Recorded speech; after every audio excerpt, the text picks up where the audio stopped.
يهديهم فيضلنا ويضلهم فلا هادي له. أشهد أن لا إله إلا الله وأشهد أن محمدا عبده ورسوله أما بعد. எல்லாம் வல்ல அல்லாஹ் தஆலாவின் கண்ணியத்தினரிடத்தே நாம் அல்லாஹ்வுடைய வசனங்களையும் நபி ஸல்லல்லாஹு அலைஹி வஸல்லம் அவர்களுடைய பொன்மொழிகளையும் கேட்கக்காக வந்திருக்கிறோம். இதற்கான கூலிய வல்ல ரஹ்மான் உண்மையிலும் நன்மையிலும் தந்தவான என்று காத்துத்தவராக எனது உரையை ஆரம்பம் செய்கிறேன். எல்லாம் வல்ல ரஹ்மான் நமக்கு நம்மளுடைய வாழ்க்கை வசதிகளை நம்மளுடைய வாழ்வாதாரத்துக்கு தகுந்த மாதிரி ஏற்படுத்தியிருக்கிறார். ஒவ்வொரு மனிதனும் இந்த உலகத்துல பல வகையான கண்டுபிடிப்புகள், பல வகையான சாதனைகள் அத்தனையும் செஞ்சுட்டு இருக்கான். ஆனா அவனுடைய எண்ணம் எப்படி இருக்குன்னா, ஒரு நிம்மதியான வாழ்க்கை, நிம்மதியான வாழ்க்கையை தேடி அடைஞ்சுக்கிட்டே இருக்கான்.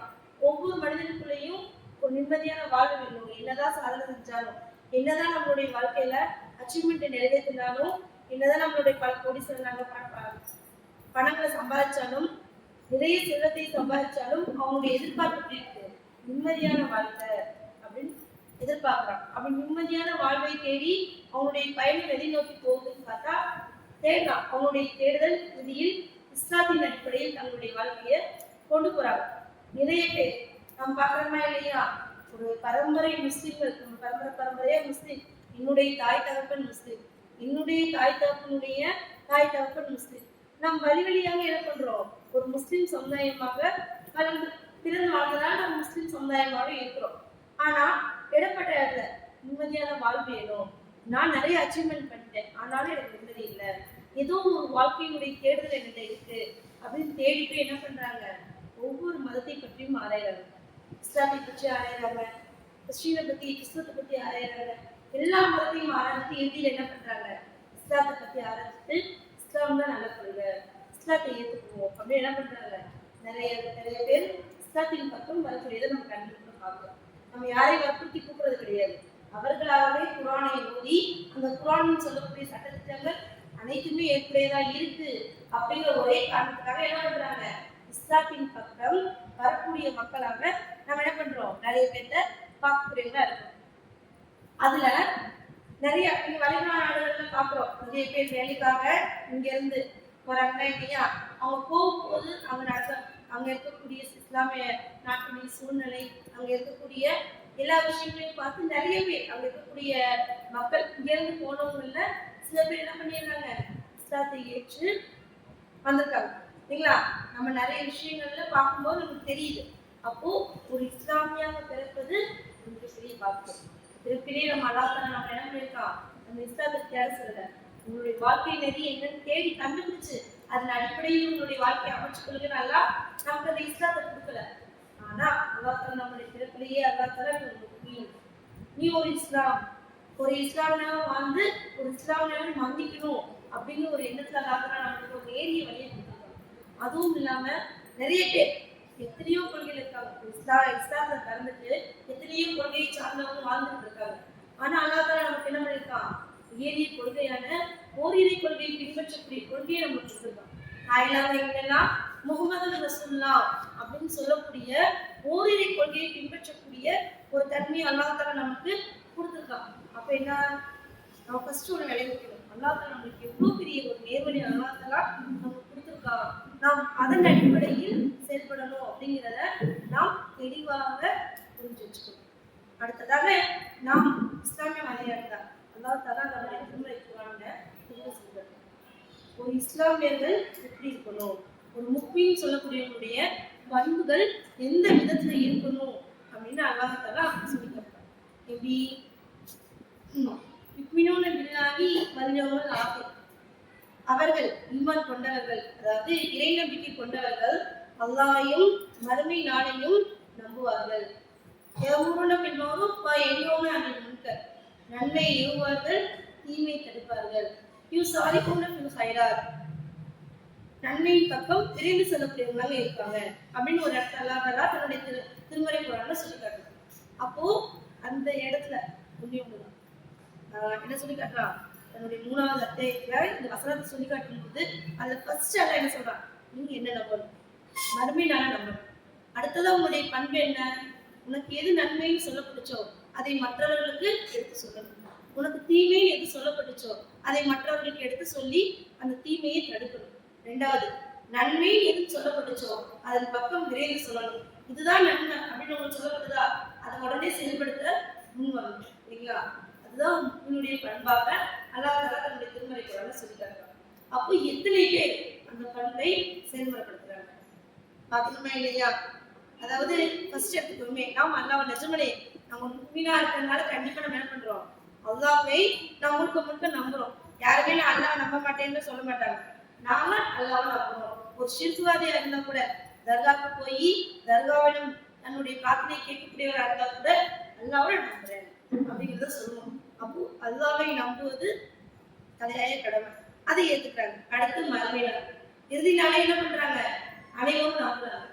அல்லாஹ்வை நம்புது நம்முடைய பிறப்புக்கும் மறுமை நாள், நம்முடைய மறுமை நாள், இந்த உலகத்துடைய இறுதி நாள், அதுக்கும் இடைப்பட்ட வாழ்க்கையில நம்ம எப்படி வாழ்றோம், அதான வாழ்க்கை.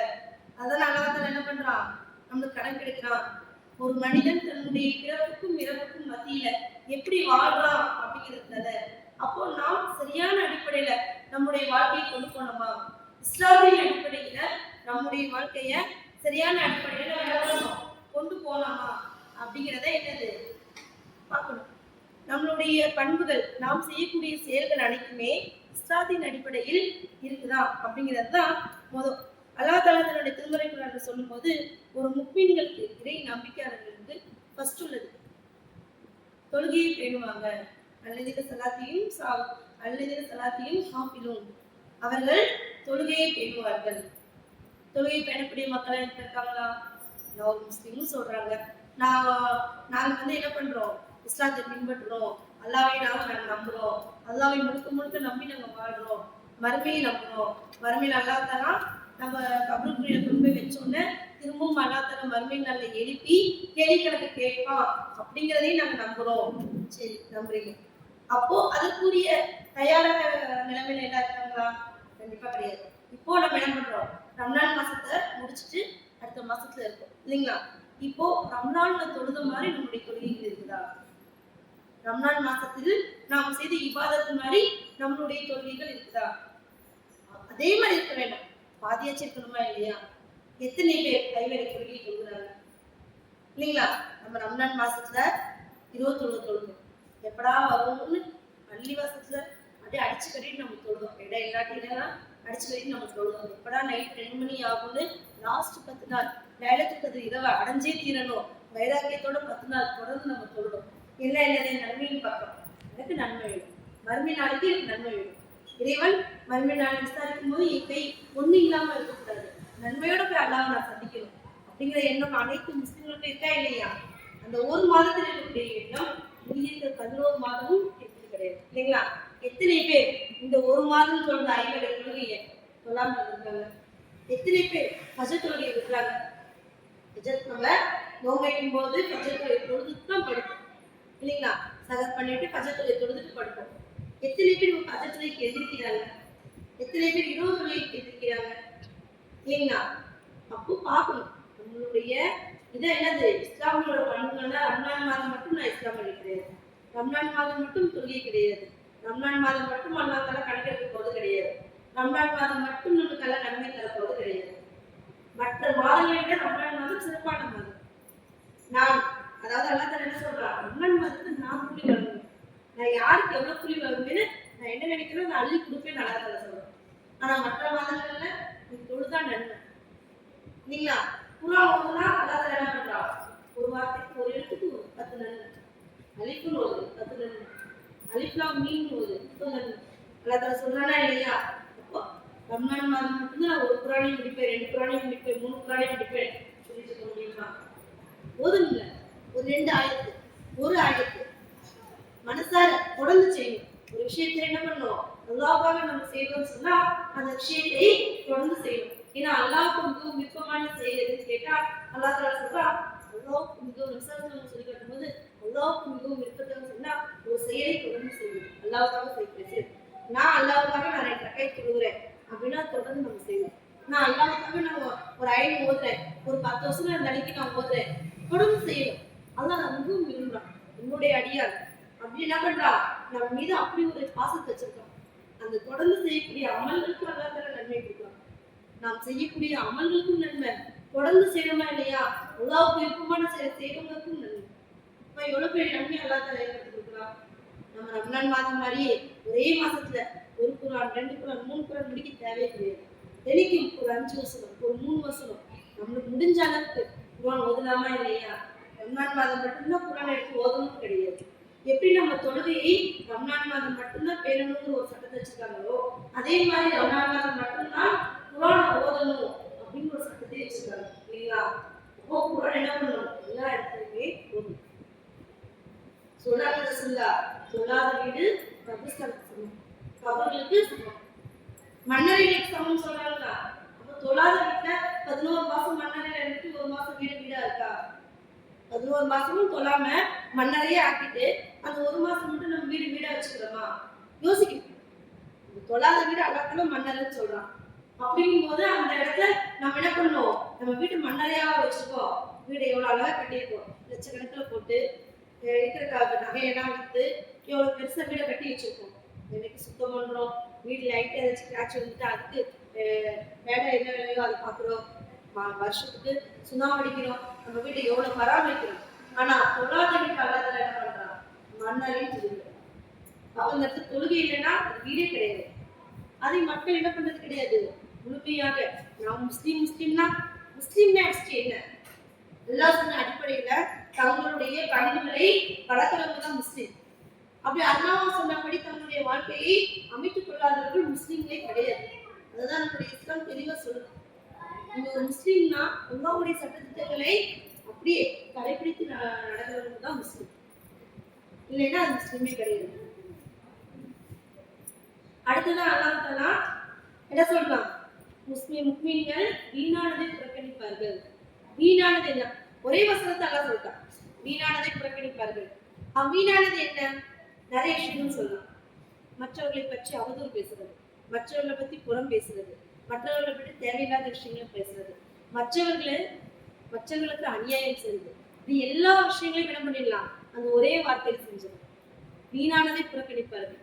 எனக்கு தேவையில்லை, மற்றவங்களை பத்தி பேச வேண்டிய விஷயம் எனக்கு தேவையில்லை, மற்றவங்களை பத்தி அவதூறு பேச எனக்கு தேவை கிடையாது, மற்றவர்களுக்கு அநியாயம் செய்ய எனக்கு தேவை கிடையாது.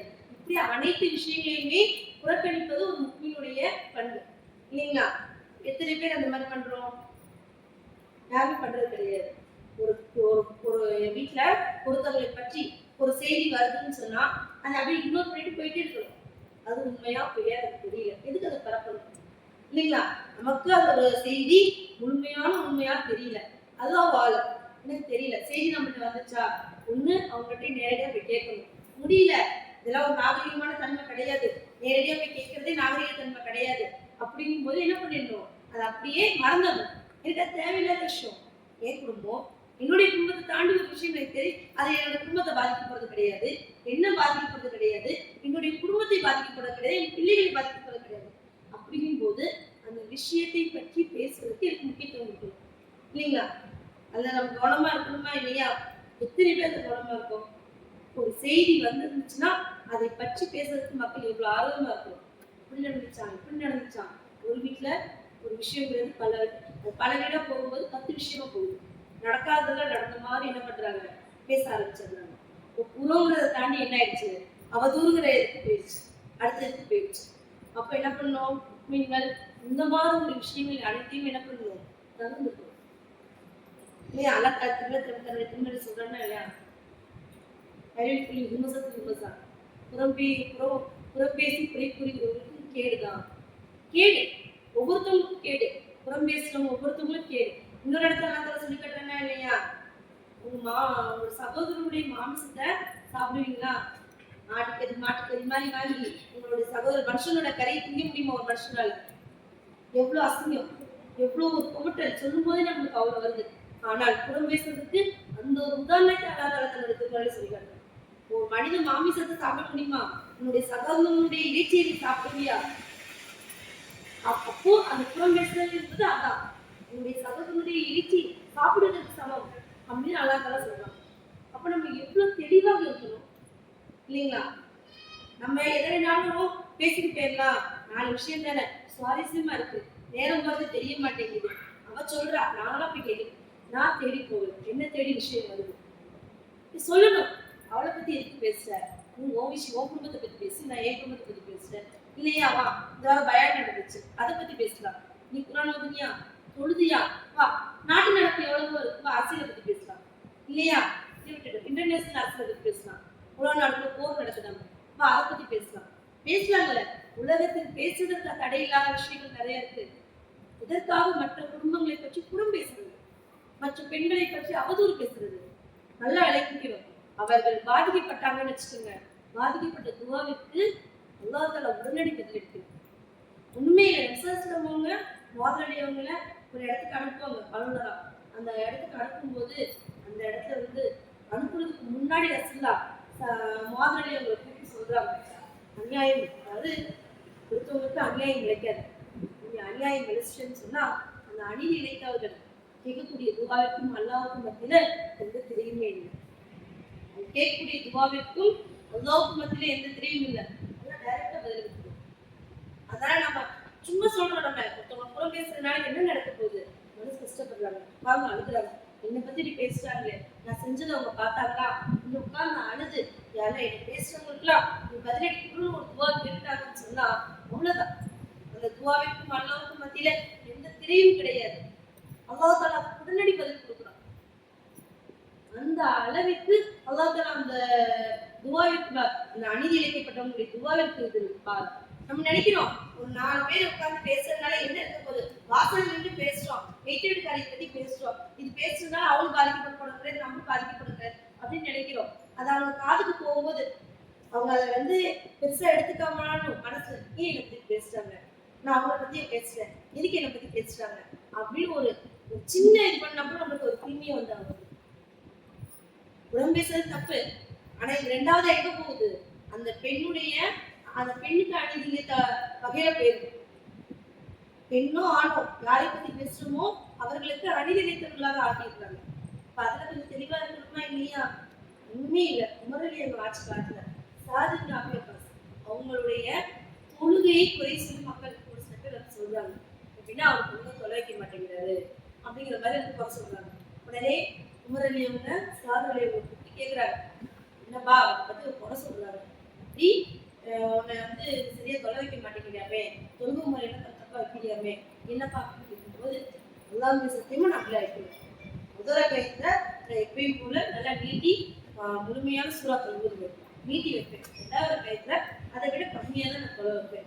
இப்படிதான் தொழுமுறை ரசம் சொல்லி கொடுத்துருக்காங்க, நான் இப்படிதான் நான் தொழுதேன், தொலைவு வைக்கிறேன் அப்படின்னு சொல்லும்போது உமரலியவங்க நானும் இதை தான் நினைச்சேன், நீங்க தப்பு பண்ணிருக்க மாட்டீங்கன்னு நினைச்சேன், ஆனா நான் ஒரு அதை கலிப்பாவா இருக்கும்போது கூப்பி விசாரிக்கணுமா இல்லையா அப்படின்னு சொல்லிட்டு அப்பயும் என்ன பண்றாங்க உமரலியவங்க அவங்களுடைய வாக்குமூலத்தையும் வாங்கிட்டு அவங்க இருந்த நாட்டுல அவங்க இருக்கக்கூடிய இடத்துல விசாரிக்க அனுப்புறாங்க, சாதனைக்கு எப்படி தொலை வச்சாங்க அப்படின்னு.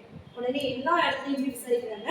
அங்க இருக்கக்கூடிய ஒவ்வொரு கூட்டமும் சாதனையும் நல்லதான் தொலை வைக்கிறாங்க, அவர் தப்பெல்லாம் பண்ணல அப்படின்னு எல்லாமே சொல்லும்போது ஒரு கோத்தினத்தில் மட்டும் என்ன பண்றாங்கன்னா சாதனை தப்பு பண்றாரு அப்படிங்கிற மாதிரி வந்தாலும் உமரலியவங்க அவங்களையும் கூப்பிட்டு வச்சு சாதனையும் நிப்பாட்டி வச்சு டைரக்டா கேட்கிறாங்க, என்ன தப்பு பண்ணிட்டாங்க சாதனையவங்க சொல்லுங்க அப்படிங்கும்போது அவர் வந்து தொழுகையில குறை சொல்றாரு இருந்தோம், ஆனா அவர் என்ன பண்றாருன்னா தீர்ப்பு விஷயத்துல தப்பா தீர்ப்பளிக்கிறாரு, நிறைய ஒருத்தவங்க மாத்தி தீர்ப்பளிக்கிறாரு, சாதகமா தீர்ப்பளிக்கிறாரு அப்படின்னு நிறைய ஒரு சில தவறு சொல்லி காட்டுறாரு. அப்போ சாதனையவங்க எந்திரிச்சு நான் அல்லாஹ்வுமே சத்தியமா நான் இந்த தவறு எதையுமே நான் செய்யல, நீ சொல்ற எந்த தவறையுமே நான் செய்யவே இல்லை, அப்படி நான் தவறு செஞ்சுட்டேன் அப்படின்னு உனக்கு அப்படி நான் தவறு செய்யற, தவறு நான் செய்யவும் மாட்டேன், அப்படி நான் தவறு செஞ்சுட்டு நீ எனக்கு பொய் சாட்சி சொல்ற, நீ எனக்கு அநீதி இழைச்சிட்டேன், இப்போ நான் உனக்கு எதிராக 3 துவா பண்ண அப்படின்னு சொல்லிட்டு 3 துவா பண்றாங்க. என்னன்னா இவங்களுடைய வாழ்நாள் எப்படின்னா இந்த மனிதன் எனக்கு எதிராக காசு தப்புன்னு சொன்னாரா இல்லையா, இவருடைய வாழ்நாள் தீர்க்கப்படணும், எல்லாரும் கை வரைக்கும் லாஸ்ட் வரைக்கும் இருக்கணும், இவருடைய ஏழ்மை லாஸ்ட் வரைக்கும் நீடிக்கணும், இடையில கூட அவனுக்கு வரக்கத்து அவனுடைய செல்வத்துல வரக்கத்து ஏற்படவே கூடாது, லாஸ்ட் வரைக்கும் தனிமையாவே இருக்கு அப்படின்னு துவா கேட்டு போயிருக்கிறாரு. அதுக்கப்புறம் எல்லாமே சகாபாக்கள்லாம் மூத்தாயிட்டாங்க எல்லாமே, ஆனா அந்த மனிதன் மட்டும் அவங்க சாதனை குறை சொன்னாங்களா இல்லையா, அந்த மனிதன் மட்டும் அப்படியே ரொம்ப வயதாகி தள்ளாட்டமாகி வன்மையிலேயே இருந்து எந்த அளவுக்குலாம் அந்த முடி வந்து வயசானா அந்த இடத்துல தொங்கிருமா இல்லையா, இந்த இந்த இது வந்து இங்க வரைக்கும் கண்ணையே மறைச்சிருக்கு. அந்த அளவுக்கு சாதனை அவங்க கேட்ட துவா.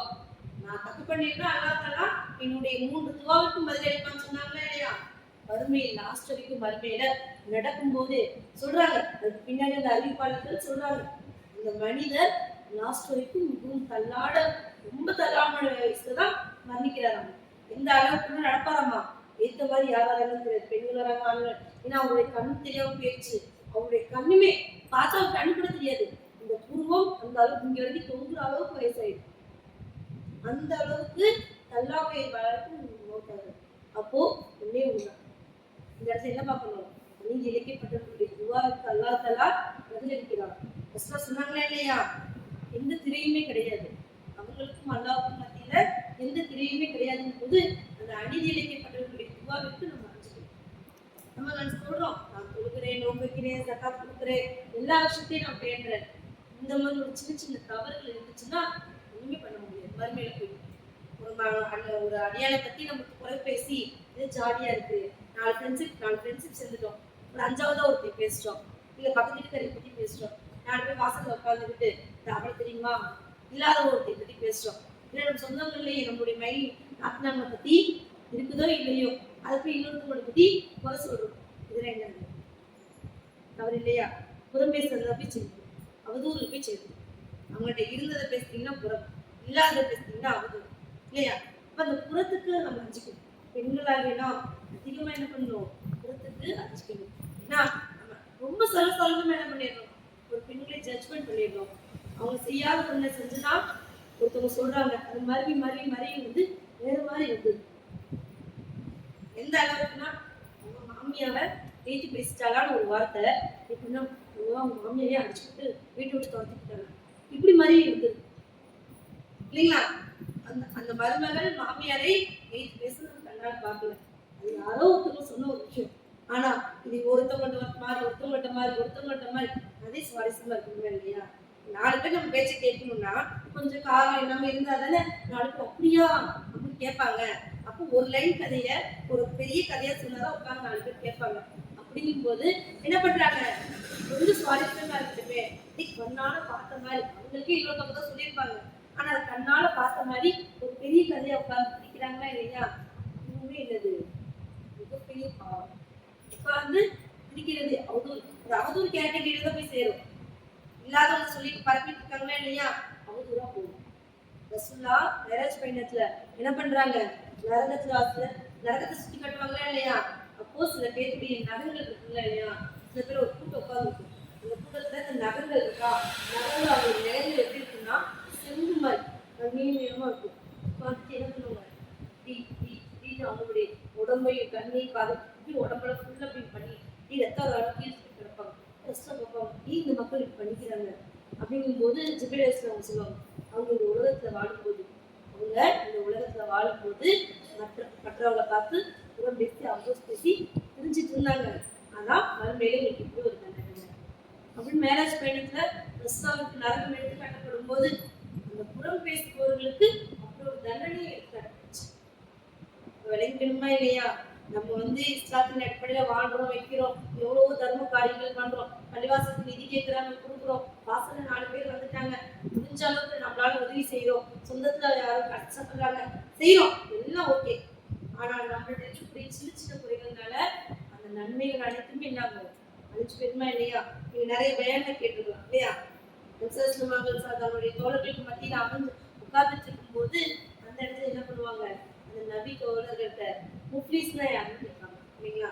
முஃப்லீஸ்னா யாருன்னு கேட்கும்போது உடனே அந்த நபித்தோழர்கள் என்ன பண்ணுவாங்க, முஃப்லீஸ்னா என்ன, பிச்சைக்காரன் சொல்லுவாங்க, இல்ல 1 பைசா ஒரு தீனாரோ திரும்பவும் இல்லாதவன் தான் முஃப்லீஸ் அப்படின்னு சொல்லுவாங்க. அப்போ ரசூலுல்லாஹ் சொல்லுவாங்க, அப்படியா அப்படின்னு கேட்டு ரசூலுல்லாஹ் சொல்லுவாங்க, மறுமையில மூட்டையா நன்மைகளை கொண்டுட்டு வரும், நன்மைகளை கொண்டுட்டு வரும். அப்படி மற்றவர்கள் பார்க்கும்போது இவெல்லாம் சொல்றதுக்கு போயிடும்ப்பா, எவ்வளவு நன்மை வச்சிருக்கான் பாரு அப்படின்னு நினைக்கிற அளவுக்கு மூட்டையாக நன்மையை கொண்டுட்டு வரும்போது அந்த இடத்துல என்ன நடக்குதுன்னா, எல்லாம் நினைக்கிறான், ஒண்ணுமே நினைச்சுட்டான், நம்ம அந்த சொல்றதுக்கு போயிடலாம் அப்படின்னு அந்த இடத்துல வராங்க, விசாரணை நடக்குது. அந்த இடத்துல ஒரு மனிதர் வந்து சொல்றாரு, நான் இந்த உலகத்துல வாழும்போது என்ன திட்டிக்கிறான் அப்படிங்கும்போது அப்படியா நன்மையில இருந்து அல்லாஹ் அந்த மனிதனுடைய நன்மையில இருந்து எடுத்து அந்த மனிதனுக்கு அல்லாஹ் பரிகாரம் பண்ணணும்ல. இந்த உலகத்துல வாழும்போது அவன் செஞ்ச தப்புக்கு ஒன்னும் அல்லாஹ் தண்டனை கொடுக்கணும், இல்லைன்னா அந்த மனிதனுக்கு அந்த பரிகாரத்தை கொடுக்கணுமா இல்லையா? அப்ப என்ன நடக்குது, அந்த நன்மை கொடுக்கணும். அடுத்த ஆள் வராங்க, நான் இந்த உலகத்துல வாழும்போது என்ன பண்ணிட்டா கூட பேசினான், அவதும் சொன்னான். இந்த மாதிரி சின்ன சின்ன நம்ம இந்த உலகத்துல இதெல்லாம் ஒரு தப்பா, இதெல்லாம் ஒரு பேச்சா, நாங்க சும்மா ஜாலிக்கு பேசணும், நாங்க சும்மா அவளை ரேக்கணும், நாங்க சும்மா ஜாலிக்கு அவளை பத்தி பேசணும், அந்த மாதிரி நம்ம நினைக்கிறோமா இல்லையா? இந்த தப்பெல்லாம் சின்ன சின்ன தப்பு, ஏன்னா மனசு கஷ்டப்பட்டுருச்சு. அந்த தவறாக நம்மளுடைய ஒரு வழக்கங்கள ஒரு தவறு எழுதக்கூடியவர்கள் தவறா எழுதிட்டாங்க, இந்த பிள்ளை இவ்வளவு வம்புடுத்தா, அதனால அந்த பிள்ளை மனசு கஷ்டப்பட்டுச்சு, முடிச்சு போச்சு.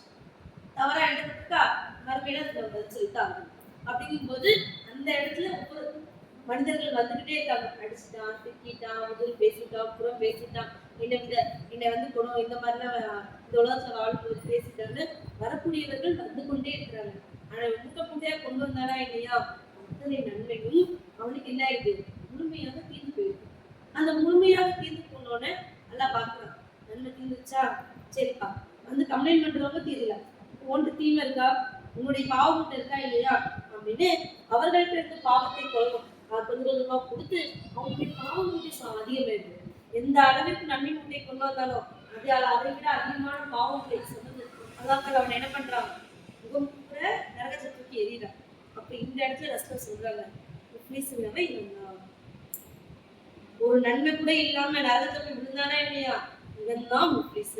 நம்ம நினைச்சிட்டு இருக்கோம் இந்த உலகத்துல வாழும்போது சொந்த வீடு இல்ல, சும்மா பொருளாதாரம் இல்ல, செல்வம் இல்ல, இவங்கெல்லாம் பிச்சைக்காரங்க, சொந்த வீடு இல்லாம பிளாட்பாரத்துல இருக்காங்க, வாசல்ல வந்து ₹1 கேட்டு பிச்சை எடுக்கிறாங்க, இவங்கதான் பிச்சைக்காரங்கன்னு நினைச்சிட்டு இருக்கோம். அவங்க அல்லாஹ் தஆலா அவங்களுடைய விதி அந்த மாதிரி. இந்த உலகத்தில் இருப்பவர்கள் பிச்சைக்காரங்களே கிடையாது. மறுமையில் ஒரு நன்மை கூட இல்லாமல் நரகத்துக்கு போறானா அவன் தான் பிச்சைக்காரன், அவன் தான் முஃப்லிஸ் அப்படி என்ன பண்றாங்க அந்த இடத்துல நடுத்தவர்களுக்கு விளக்குறாங்க. அப்பே நம்ம இந்த உலகத்துல நம்ம தொழுகிறோம், 5 வேளை தொழுகிறோம், நம்ம நோம்பு வைக்கிறோம், மற்ற மாதங்கள்ல திங்கள் வியாழன் நோம்பு வைக்கிறோம், 13 14 பதினச்சுமா மாசான நோம்பு வைக்கிறோம், நோம்புடைய நன்மைகளை அதிகரிக்கிறோம், ஒரு தொழுகையும் விட்டது கிடையாது, முகா தொழுகிறோம், 20 தொழுகிறோம், இத்தனையும் நம்மளுக்கு என்ன ஆகுது, எல்லா தொழுகையும் நம்ம தொழுகிறோம், இத்தனையும் தொழுதாலும் ஹஜ் நம்ம செய்யறோம், ஜக்காத் கொடுக்குறோம், எல்லா விஷயத்தையும் பர்ஃபெக்டா அல்லாஹ் சொன்ன இஸ்லாத்துக்கு கடமைகள் 5 4 முகமது ரசூலுல்லாஹ்க்கு ஏத்துக்கிட்டேன், தொழுகையை பேணுறோம், ஜக்காத் கொடுக்குறோம், ஹஜ் செய்யறோம், நோன்பு வைக்கிறோம், 5 விஷயத்தை நான் செஞ்சாச்சு. ஓகே, பர்ஃபெக்டா ஒரு மனுஷன் இருக்கிறான். ஆனால் அவன்கிட்ட மற்ற மனிதர்களை மதிக்கக்கூடிய தன்மை இல்லை, மற்ற மனிதர்களை மதிக்கணும், மற்ற மனிதர்களுடைய பண்புகளை மதிக்கணும், மற்றவர்களுடைய ஏழ்மையை நம்ம நினைக்கணும் அப்படிங்கிற பண்பு இல்லைன்னு சொன்னா அவன் எவ்வளவுதான் நன்மைகள் செய்தாலும், அவன் எவ்வளவுதான் இறை நம்பிக்கையோட வாழ்ந்தாலும் மறுமையில அல்லாஹ் தஆலா கேள்வி கேட்பான். நிக்க வச்சு கேள்வி கேட்பான். நான் உனக்கு கொடுத்த அருட்படையை பற்றி அல்லாஹ் தஆலா மறுமையில கேட்பான். நம்ம நினைக்கிறோம் நான் செஞ்சுட்டு இருக்கேன், எனக்கு ஆரோக்கியமான உடம்பு இருக்கு, பார்க்குற சக்தி இருக்கு, கேட்கிற திறன் இருக்கு, எல்லாமே இருக்கு, எல்லா அருட்படையும் அல்லாஹ் தஆலா எனக்கு கொடுத்துருக்கான் அப்படின்னா இந்த அருட்படையை பற்றி அல்லாஹ் தஆலா மறுமையில நமக்கு விசாரணை செய்யும். நம்மளுடைய பொருளாதாரமா இருந்தாலும் சரி, நம்ம ஃபர்ஸ்ட் அஞ்சிக்கணும். நல்லா காசு கொடுத்தா அது தாராளமா செலவு செய்யறேன், நல்லா ஒரு பகட்டு வாழ்க்கைக்காக வாழ்றேன், நீங்களே செஞ்சு ஒரு செலவு செய்யறதுன்னு சொன்னா அது மறுமை நாளில் நம்ம என்ன பண்ணுவோம், மறுமை நாளில் அல்லாஹ் தஆலா கேள்வி கணக்கு கேட்பான். நான் இவ்வளவு கொடுத்தல அதை வச்சு நீ என்ன நன்மை செஞ்ச கேட்பான்.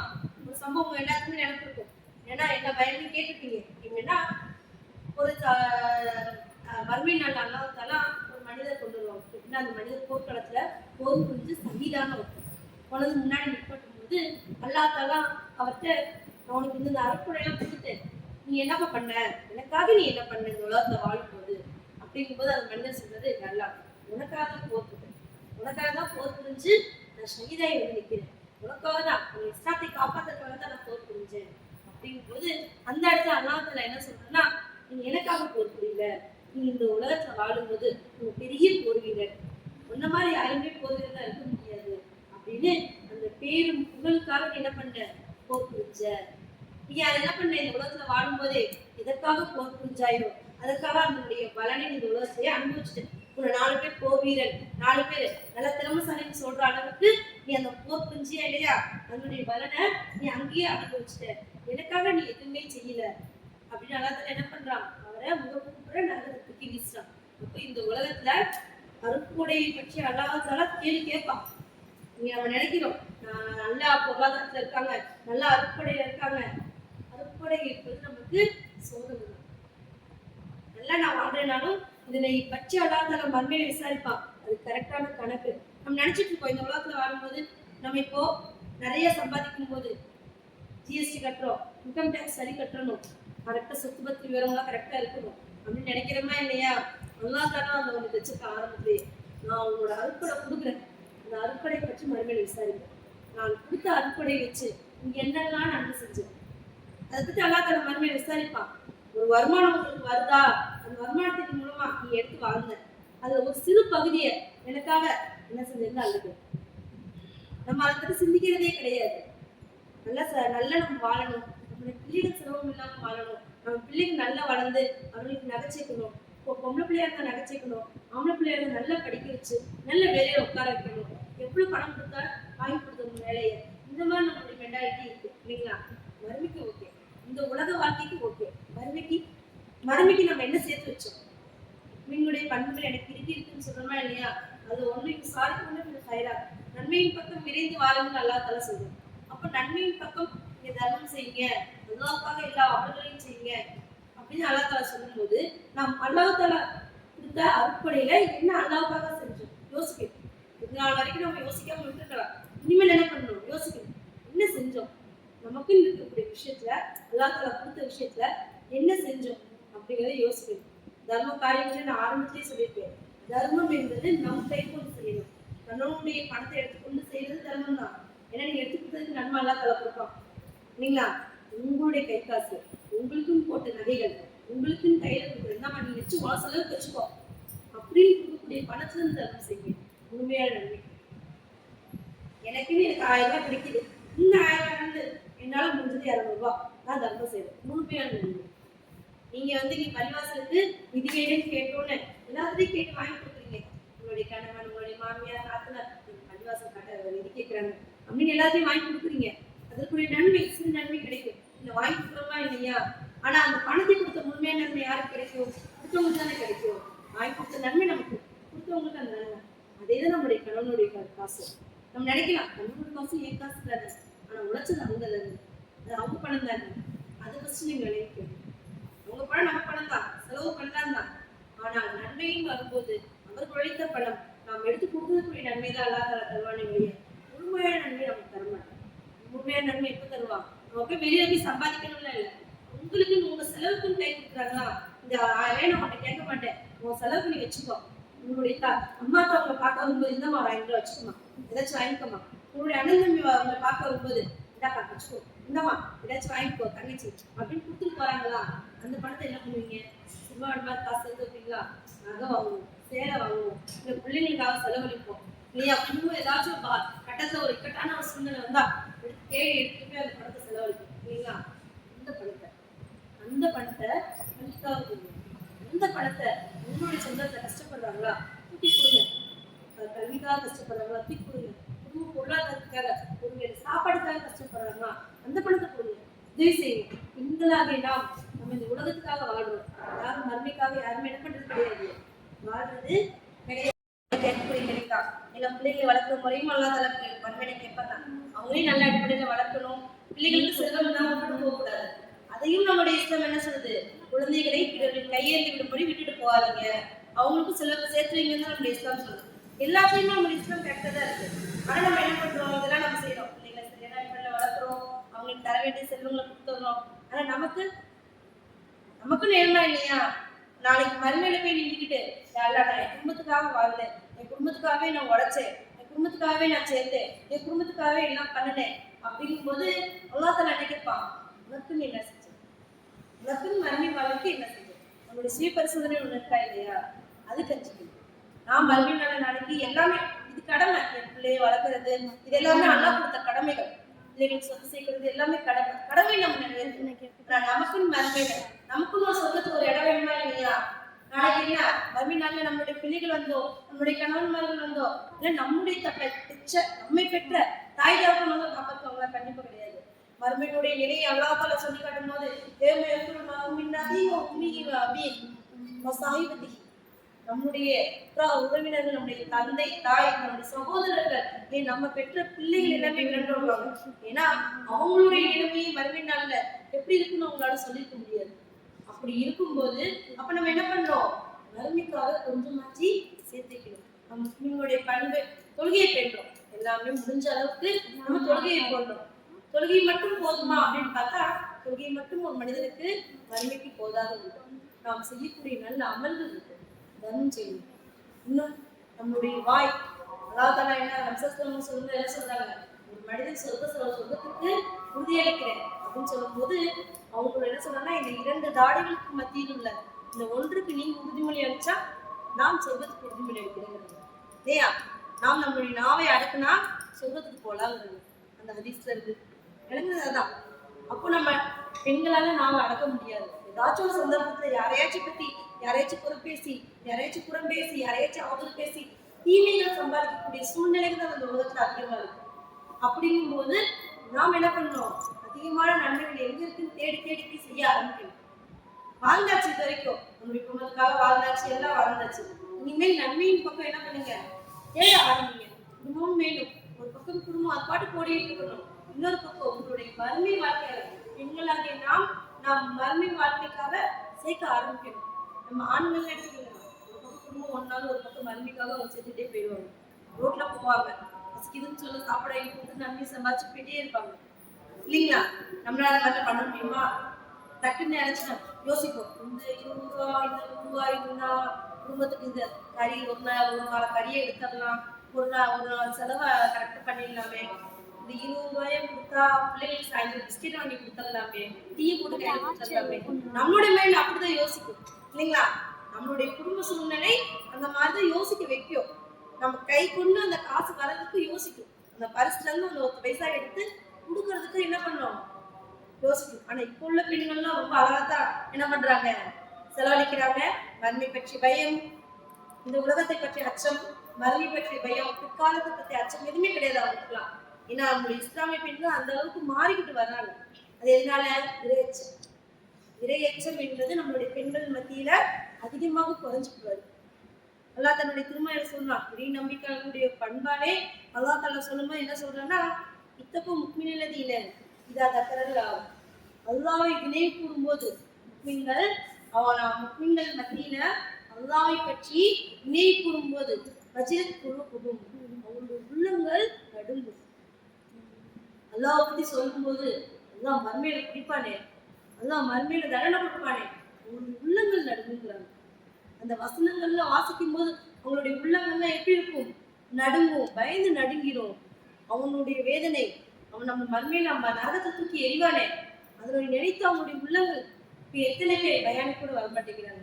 வசனங்கள் சொல்லப்பட்டாலுமே அப்படின்னு தேவையில்லை, இந்த உலக வாழ்க்கை மட்டும் எங்களுக்கு போதும் அப்படின்னு நினைச்சிட்டு இருக்காங்க. ஆனா இப்புள்ள பெண்கள் மத்தியில நம்ம என்ன அதிகமா, அப்போ நம்ம ஒரு 20 வருஷத்துக்கு முன்னாடி இஸ்லாமியன்னா என்னன்னு நம்ம சொல்லிக்கிட்டு இருந்தோம். இப்ப நம்ம என்ன பண்றோம்? இறையச்சம் என்னன்னு சொல்லிக்கிட்டு இருக்கோம். 20 வருஷத்துக்கு முன்னாடி அவங்களுக்கு இறையச்சம் இருந்துச்சு, அல்லாஹ் தண்டிப்பான்னு இருந்துச்சு. எல்லாத்து வேலையிலும் வரும் பாருங்க. பொய் சொன்னா பிள்ளைகளுக்கு என்ன சொல்லி கொடுப்பாங்க? பொய் சொல்லாதீங்க, அல்லாஹ் அடிப்பான், நரகத்துல போட்டுருவான். அவங்களுக்கு நரகம்னா என்னன்னு தெரியாது, எப்படி அல்லாஹ் நரகத்தை தூக்கிடுவாங்கன்னா தெரியாது, மார்க்கம்னா என்னன்னு தெரியாது. ஆனால் வழிவழியா சொல்லக்கூடிய வார்த்தைகள், பொய் சொல்லாத, அல்லாஹ் நரகத்துல போட்டுருவான், தப்பு பண்ணாத, அல்லாஹ் நெருப்புல தூக்கி போட்டுருவான். இந்த வார்த்தையை தானே சொல்லி சொல்லி வளர்த்தாங்க. பயம், அல்லாஹ்வுடைய இறை அச்சத்தை சொல்லி வளர்த்தாங்களா இல்லையா? ஆனா இப்ப உள்ள மக்கள்கிட்ட அப்போ என்ன, நம்ம நேர்வழியை கொண்டு வந்தோம். நீங்க போறது நேர்வழி இல்ல, தர்காவுக்கு போகாதீங்க, ஷிர்க் வைக்காதீங்க, அல்லாஹ்வுக்கு அஞ்சி அல்லாஹ்வை மட்டுமே நம்புங்க, அல்லாஹ்ட்ட மட்டுமே கேளுங்க, மற்ற யார்ட்டையும் கேளாதீங்கன்னு நம்ம ஓரிடி கொண்டு பிரச்சாரம் செஞ்சோம். ஆனா இப்ப நம்மளுடைய பிரச்சாரத்தை எப்படி இல்லை, அல்லாஹ்வுக்கு அஞ்சுங்க, அல்லாஹ்வுக்கு பயப்படுங்க, ஒரு செயல் செய்யும் போது அல்லாஹ்வை முன்னிறுத்துங்க, அல்லாஹ்வுக்கு அஞ்சு செய்யுங்க. இப்ப எப்படி நம்மளுடைய பிரச்சாரம் ஆயிடுச்சு? 20 வருஷத்துக்கு அப்புறம் மக்கள் மத்தியில இறைச்சம் இருந்து இல்லாம போயிடுச்சு. என்னுடைய ஒரு பண்பு இறைச்சம் தானே. நான் அல்லாஹ்வை நம்புறேன்னா அல்லாஹ்வுக்கு அஞ்சுறதும் நம்புறது தானே. அல்லாஹ் கண்டிப்பா அல்லாஹ்வோட இப்படி கடுமையா இருக்கும். ஒரு நன்மை நான் செய்யாட்டி நான் தொலாட்டி அல்லாஹ் தாலா அப்படி ஒரு பிடி பிடிப்பான். நம்மளுடைய மறுமையில முதல் கேள்வியே தொழுகையை பற்றி தான் இருக்கும். இப்பெல்லாம் நம்ம அஞ்சுக்கணுமா இல்லையா? ஆனால் இப்போ உள்ள பெண்கள் மத்தியில என்ன இருக்கு? இல்லாங்கிற ஒரு வார்த்தைக்கு அர்த்தம் இல்லாம போயிட்டு இருக்கு. அல்லாஹ் பஞ்சது கிடையாது. அல்லாட பாத்துக்கலாம், அல்லாட பாவ மன்னிப்பு கேட்டுக்கலாம். இதை விட்டுட்டு அடுத்த வக்துல பாவ மன்னிப்பு கேட்டுக்கலாம். மார்க்கம் தெரிய தெரிய தெரிய பிள்ளைகள் அல்லாஹ்வின் மீது உள்ள அச்சத்தை தளர்த்துறாங்க. அப்ப என்ன பண்ணுங்க, பிள்ளைகளுக்கு அதிகமாக அல்லாஹ்வை பற்றி அச்சத்தை பற்றி எடுத்து சொல்லுங்க. ஒரு முக்கியம் அல்லாஹ்வுடைய வசனம் சொல்லப்படும் போது அவங்களுடைய உள்ளம் நடுவு நல்லா சொல்லி காட்டுற திருமலை குரான்ல. அப்போ அவங்களுடைய பிள்ளைகளுக்கு அல்லாஹ்வுடைய வசனத்துடைய தன்மை பற்றி தெரியல. எதனால நம்ம பிள்ளைகளுக்கு சரியான உங்க அம்மா சொன்னாங்களா உங்களுக்கு குரான் கற்றுக் கொடுக்கல, உங்க அம்மா எப்படி தொலைவுன்னு கற்றுக் கொடுக்கல. ஆனா தப்பு பண்ணா அல்லாஹ் நரகத்துல போவான்னு சொல்லி கொடுத்தாங்களா இல்லையா? தப்பு பண்ணா அல்லாஹ் அடிப்பான்னு சொல்லி கொடுத்தாங்களா இல்லையா? தப்பு பண்ணா நான் அடிக்க மாட்டேன் அல்லாஹ் பார்த்துட்டு இருக்கான்னு சொல்லி கொடுத்தாங்களா இல்லையா? அந்த இறைச்சி நம்மகிட்ட இருந்துச்சா இல்லையா? நான் சரி அல்லாஹ் அடிப்பான், அல்லாஹ் நரகத்தை போட்டுருவான். நரகம்னா என்னன்னு தெரியாது, நரகத்துல போட்டுருவான்னு அல்லாஹ் தஆலா சொல்லி வளர்த்தாங்களா இல்லையா? நம்ம பிள்ளைகள்கிட்ட ஏன் அதை சொல்ல மாட்டேங்கிறோம்? தப்பு பண்ணேன்னா அல்லாஹ் நரகத்தை தான் போடுவான், இந்த தப்புக்கு இல்லதான் தண்டனை. நான் அடிக்கிறதுக்கு பயப்படாத அல்லாஹ் கஞ்சு, நான் திட்டுறதுக்கு பயப்படாத அல்லாஹ் கஞ்சு அப்படின்னு நான் பிள்ளைகளுக்கு சொல்லி கொடுக்கணுமா இல்லையா? நம்மளுடைய அம்மாக்கள் எப்படி வாழ்ந்தாங்களோ, ஆனால் நம்மளுடைய மனசுல இறையச்சத்தை பதிச்சுட்டு போனாங்க. ஆனால் நம்மளுடைய ஜெனரேஷன் நம்மளுடைய இதுல என்ன பண்ணல, அந்த